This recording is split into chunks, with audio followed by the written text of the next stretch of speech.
take me a minute to set this.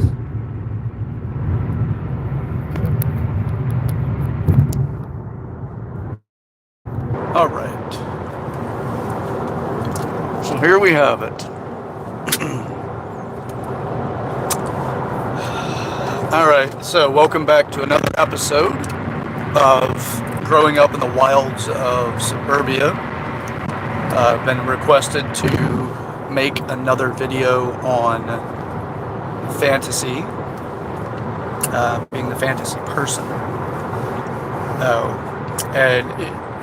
We live these lives in different ways. Sometimes you being a fantasy person in somebody else's life can simply be what they want you, or what they want to experience based off an archetype of a relationship. So that I have clarity on that for anybody that may not have clarity there. An archetype of a relationship is one that you don't formulate yourself. You come to understand relationships that way. People have shown you and demonstrated relationships at a usually very much younger stage of your life, and then you have affirming values around it, because it seems like everyone is in that same conversation, which is relationships are formulated based off of X, right? Which is, a lot of cultures, monogamy, truth, the values that people feel more secure with it being present in the relationship. Now, the problem with that is not all values are equal to each person. So some are still expected to be there but not valued. So with that type of example would be that they expect somebody else to behave in a specific way, but they themselves don't behave that way. And then there's a expectation, if the other person doesn't actually live that way, that's their problem, that they've done something wrong, even though their partner has done something wrong, even though they themselves will not do that. You find this a lot in the relationships where one partner is cheating, the other one, when they become hyper jealous or restrictive and towards that other person, questioning their motives, things like that. Sometimes it is born in their own insecurities because of what they're doing, and sometimes it's based off of the expectation the other person lives a certain way. The reason why I say that there is a distinction there is if you look into history and even present day, where you have structures with monarchies, like where there's a prince and there's a harem, or a modern day harem may not be referred to that way, but in history, women at service to the prince, right? They do whatever the prince's the prince's will desires, and there's a community here. It's something that families may want their daughters or children to get into as they grow up because of the comforts that come with that. Now, why I'm making that distinction is because not every culture treats relationships through the lens of monogamy. A lot of other cultures do have, and there's other cultures that say a lot. I mean, it's kind of, how do you gauge quantity? But so there are other cultures that actually do have a different perspective. Now, we're human beings, right? There's not a set point that relationships are supposed to be a certain way that is a genetic level. We obviously do have the genetic callings, we want to procreate, we want to have security for the offspring, things like that, so they have an opportunity to send our genes into the future and to teach them how to bring their genes into the future so you can continue on well past your lifetime. So, all right, digressing a bit off of the point, but trying to give enough substance to anchor to. Now, when you're dealing with being somebody's fantasy person, you may very well just live into the idea of a person that person wants to live with, right? Like, we all have an idea of who the perfect person is, maybe not with all the descriptors of what exactly they look like, but ideas about what they look like, but stronger ideas about how they be as a person. and how attentive they'd be towards us, and the way that they would express you into the world, and the way that you would want to gleefully express them into the world. So that couldn't be, an area or concept of being a fantasy. Now, but that's a lower level. I say that's probably more of probably the most consistent concepts in a relationship in the beginning and throughout. And you'll start to see symptoms of this whenever there's specific behaviors that are requested to change. And that comes with, if you don't change these things, I will remove or restrict intimacy, affection, the things that you cherish as a Pavlovian training style, if you will. But very few people know that they're doing it. Very few people understand that concept. They just live into that behavior because it's a natural emotional sway, if you will. So to take it to the actual declaration of a fantasy person. Now again, to reiterate, in case this is the first time you've watched one of these videos of me talking about being a fantasy person, I was in a conversation recently with a very good friend of mine, and she had told me, as her and I had dated as well at one point, and since my recent breakup, she's had insight of that breakup, she's had insight of that relationship to a very deep degree because of our level of connection. And she had mentioned that the problems that I run into are the types of problems that happen whenever somebody has fantasies they're living out with you or through you.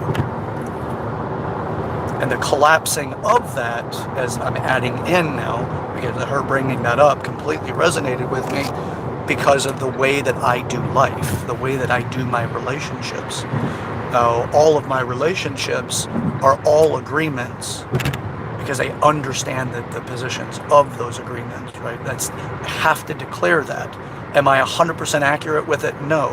That was where the dragon was born in my previous relationship, is that I was honest and she was honest, but our integrity wasn't there because we were honest based off of the words that we used and the context and the framing of the conversation that we both believed we were in.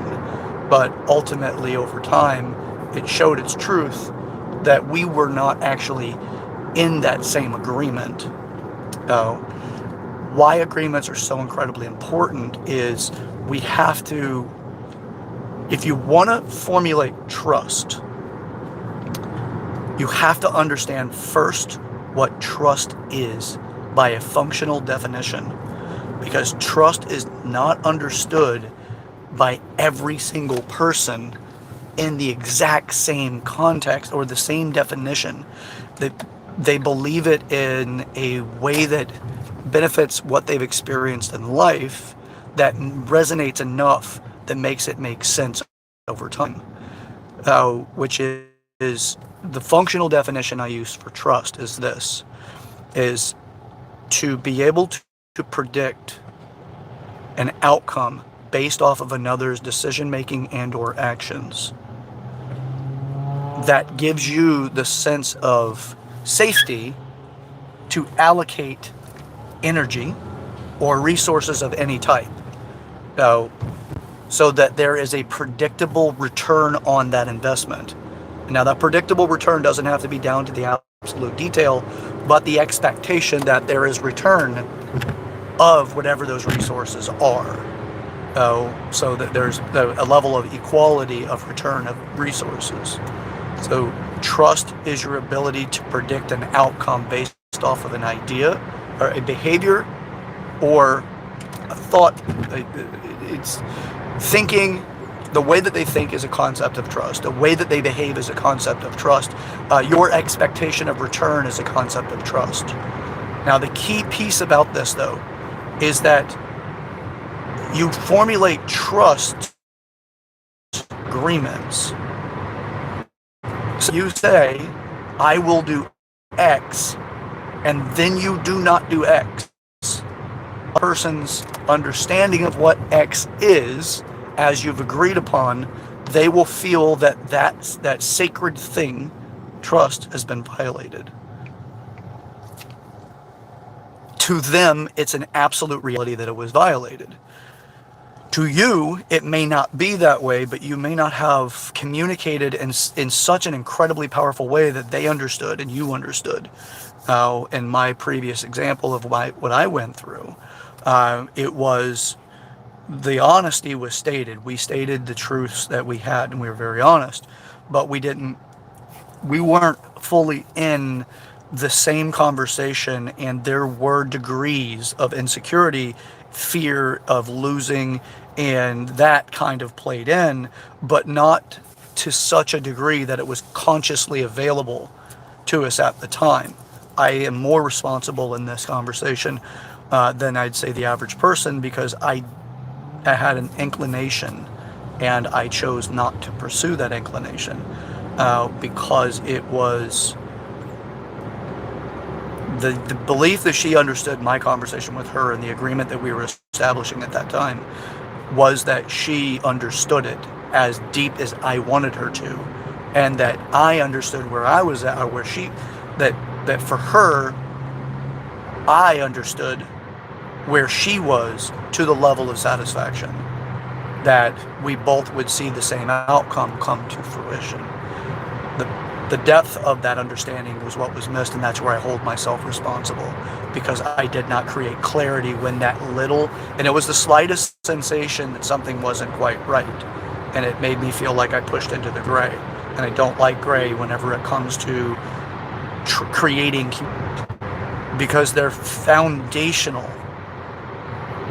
If you want to create an outcome that is the most desirable, you have to understand what the agreement truly is.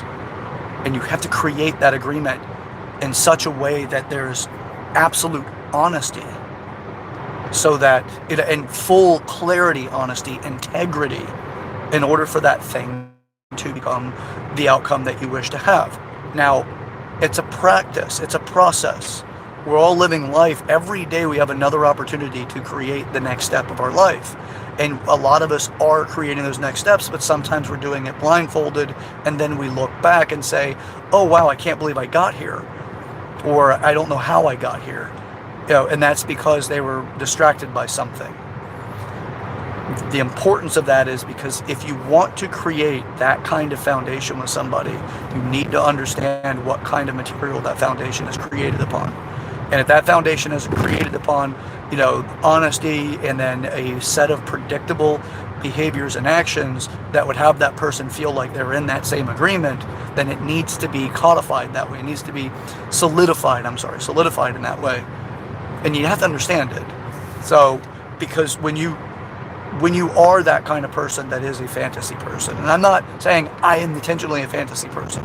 I'm not doing anything insincere. I'm not doing it because it's an occupation. I'm not doing anything like that.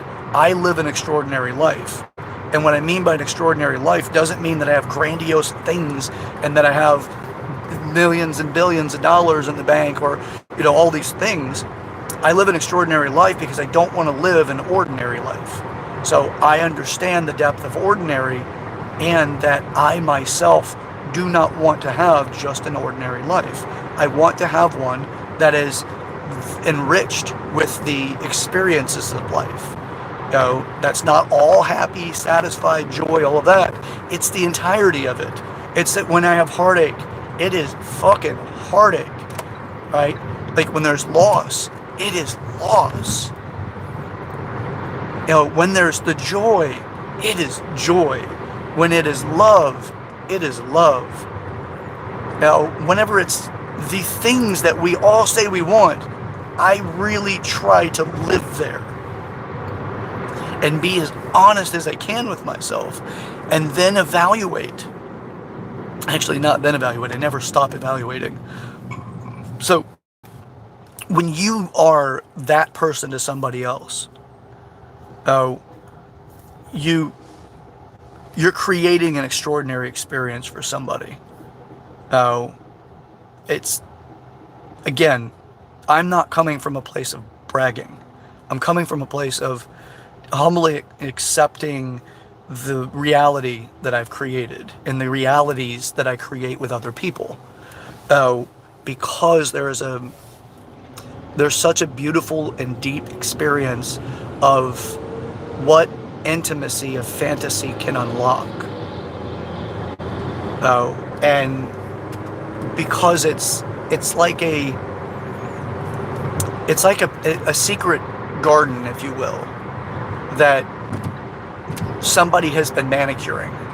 So, again, 50 Shades of Grey really did open this up on a very large scale several years back for a lot of women.